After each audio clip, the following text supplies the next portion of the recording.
தொண்டையில் உள்ள தொற்றுக்கிருமி, சளி, இருமல், காய்ச்சல் இது எல்லாத்தையுமே 5 நிமிஷத்திலே சரி செய்யக்கூடிய ஒரு அற்புதமான டிப்ஸ் தான் இன்னைக்கு இந்த வீடியோல பார்க்க போறோம். இது நீங்க ஒரு முறை சாப்பிட்டாலே போதும், 5 நிமிஷத்திலே அந்த சளி, இருமல் இது வந்து சரியாகிடும். ஆனா தொடர்ந்து அட்லீஸ்ட் 5 நாளைக்கு சாப்பிடணும். அந்த மாதிரி சாப்பிடும்போது தான் நிரந்தரமாக சரியாகும். ஏன்னா வந்து அந்த தொற்றுக்கிருமிகள் வந்து அந்த சுவாச பாதையில வந்து போய் அப்படியே தங்கி இருக்கும். அது மட்டும் இல்லாம நுரையீரல்லையும் போய் தங்கி இருக்கும். இதை நீங்க டெய்லியுமே சாப்பிடும் போது கொஞ்சம் கொஞ்சமா அது எல்லாமே வேரோட அழிஞ்சிரும்.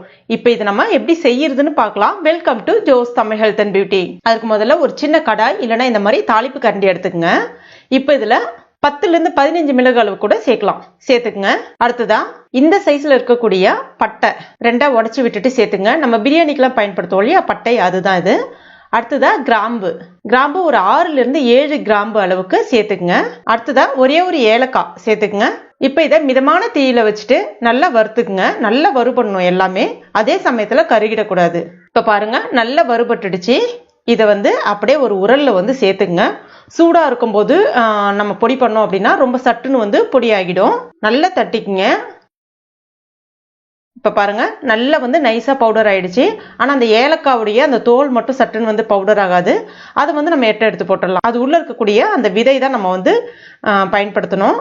இப்ப இந்த மாதிரி நல்லா நைஸா பவுடர் ஆக்கிட்டு இதை அப்படியே எடுத்து எட்ட வச்சிருங்க. அடுத்ததா அதே தாளிப்பு கரண்டிலே அதாவது 2 டேபிள் ஸ்பூன் அளவுக்கு வெல்லம், நாட்டு சக்கரை, இதுல எது வேணாலும் நீங்க பயன்படுத்திக்கலாம். கருப்பட்டி இருந்தா கூட நீங்க பயன்படுத்திக்கலாம். சேர்த்துக்குங்க. கூடவே ஒரு சின்ன துண்டு இஞ்சி இந்த சைஸ்ல கரெக்டா எடுத்துருக்கோம் பாருங்க. இதை வந்து கழுவிட்டு தோலை நீக்கிட்டு அதுக்கப்புறமா காய் துருகிறத பயன்படுத்தி துருக்கிட்டு சேர்த்துக்குங்க. கூடவே 1 ஸ்பூன் அளவுக்கு தண்ணீர் சேர்த்துக்குங்க. சேர்த்துட்டு நல்லா கலந்து விட்டுக்குங்க. நல்லா ஒரு 2 இருந்து ஒரு 3 நிமிஷத்துக்கு நல்லா கலந்து விட்டீங்க அப்படின்னா அந்த வெல்லம் நல்லா உருகி பாகு பதத்துக்கு வர ஆரம்பிக்கும். இப்ப இந்த மாதிரி இப்ப இதுல நம்ம ரெடி பண்ணி வச்சிருக்க அந்த பவுடர், அதாவது அந்த பட்டை, கிராம்பு, மிளகு எல்லாம் போட்டு பவுடர் பண்ணி வச்சிருந்தோம் இல்லையா, அதை வந்து இது கூட சேர்த்துக்கலாம். சரியா 1 ஸ்பூன் அளவுக்கு சேர்த்துக்குங்க. சேர்த்துட்டு மறுபடியும் நல்லா கலந்து விட்டுங்க. மறுபடியும் ஒரு 2 நிமிஷத்துக்கு நல்லா கலந்து விட்டுங்க. வீடே நல்ல ஒரு வாசனை வரும். இதுல நம்ம பயன்படுத்தி இருக்கக்கூடிய அந்த கிராம்பு தொண்டையில் இருக்கக்கூடிய அந்த தொற்றுக்கிருமி அழிக்கக்கூடிய தன்மை இருக்கு. அது மட்டும் இல்லாம இஞ்சி, மிளகுக்கு அந்த சளிகளை நீக்கக்கூடிய தன்மை இருக்கு. அது மட்டும் இல்லாம ரொம்ப நேரம் இருமல் அதிகமா இருந்தாலும் இதை நீங்க தொடர்ந்து சாப்பிடும்போது அந்த இருமல் எல்லாமே சட்டுன்னு வந்து நிக்கிறதுக்கு அந்த ஏலக்காய் உதவி செய்யும். அது மட்டும் இல்லாம அந்த சுவாச பாதை இருக்கு இல்லையா, அது வந்து சுருங்கின அந்த சுவாச பாதையை விரிவடை செய்யறதுக்கும் இந்த ரெமெடி வந்து பயனுள்ளதா இருக்கும். இப்ப பாருங்க இது ரெடி ஆயிடுச்சு. இதை அப்படியே எடுத்து சாப்பிட வேண்டியதான். சூடா இருக்கும்போது சாப்பிடாதீங்க, நல்லா ஆறட்டும். நல்லா ஆறின பிறகு நீங்க ஒரு உருண்டையா கூட உருட்டி வச்சுக்கலாம். அதாவது இதே மாதிரி நீங்க நிறைய அளவுகள்ல செய்து வச்சுக்கலாம். இது நீங்க உருட்டினீங்க அப்படின்னா கமர்கட்டு மாதிரி வரும். உருண்டையா உருட்டிட்டு நீங்க வெளியிலே ஒரு கண்ணாடி பாட்டில இல்ல சில்வர் அளவு கூட போட்டு வச்சுக்கலாம். 5 நாள் 10 நாளைக்கு வரைக்கும் வச்சு தாராளமா பயன்படுத்தலாம். எந்த விதமான நோய் தொற்று கிருமிகளுமே உங்களை அணுகவே அணுகாது. டெய்லியுமே ஒரு சின்ன உருண்டை அளவுக்கு நீங்க சாப்பிடலாம்.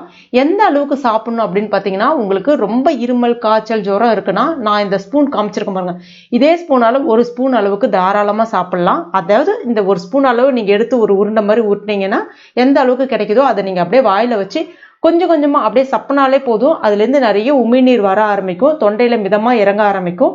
நல்ல காரசாரமாவும் இருக்கும். கூடவே கொஞ்சம் இனிப்பு சுவையோடையும் இருக்கும். ரொம்ப ரொம்ப ரொம்ப நல்லது இது. இப்ப நிறைய பேர் தொற்றுக்கிருமியால பாதிக்கப்படுறோம். இதை நீங்க சாப்பிடும் போது தொடர்ந்து ஒரு 5 நாளைக்கு சாப்பிட்டுட்டு வரும்போது நிச்சயமாக அந்த தொற்றுக்கிருமிகள் முழுவதுமாக அழிந்துவிடும். ஃபர்ஸ்ட் நாள் ட்ரை பண்ணும் போதே அந்த இருமல், காய்ச்சல், ஜுரம் எதுவுமே இருக்காது. சளி தொந்தரவும் இருக்காது. கண்டிப்பா ட்ரை பண்ணி பாருங்க. ட்ரை பண்ணிட்டு மறக்காம எனக்கு கமெண்ட் பண்ணுங்க. இது முற்றிலும் அனுபவ உண்மை. ட்ரை பண்ணிட்டு மறக்காம எனக்கு கமெண்ட் பண்ணுங்க. இந்த வீடியோ பிடிச்சிருந்தா லைக் பண்ணுங்க. உங்க நண்பர்கள் மற்றும் ஃபேமிலி மெம்பர்ஸ் கூடயும் மறக்காம ஷேர் பண்ணுங்க. மேலும் இது போன்ற பயனுள்ள குறிப்புகளுக்கு நம்ம சேனலை இது வரைக்கும் நீங்க சப்ஸ்கிரைப் பண்ணாத நண்பர்களா இருந்தீங்கன்னா உடனே சப்ஸ்கிரைப் பண்ணீங்க. கூடவே மறக்காம அந்த பெல் நோட்டிபிகேஷன் சிம்பிளையும் பிரஸ் பண்ணீங்க. தேங்க்யூ.